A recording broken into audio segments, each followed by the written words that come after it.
Dahil lagi akong talo sa Ocean Hunt kay Bolo Up, dito tayo sa Jungle Delight. Maganda rin maglaro dito lalo na pag binagsakan ka ng mga bonuses nitong na to eh. Tertiary ba to? O, di ba pinakamababang bet dito is 100 coins mga B. Sa mga hindi pa nakapag-try dyan. And then, sa mga nagtatanong pala kung bakit wala pa silang game sa Bolo app, kapag hindi pa po kayo level 2 dito kay Bolo, is hindi pa lalabas yung mga games nyo. Maraming available na games dito mga B kapag tumaas na po yung level ninyo.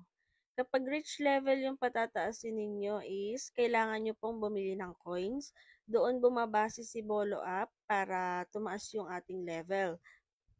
Kapag charm level naman is kailangan natin makipag-trade syempre para tumaas yung charm level. So ayan no, nag-big win tayo. Maganda kapag babagsakan ka dito ng mga bonuses yung mga naka-box-box na yon. So ayan no. Yan tulad niyan.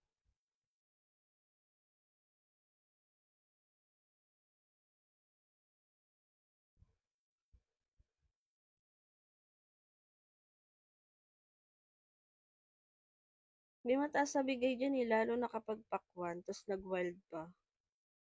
Sayang di nag-scatter.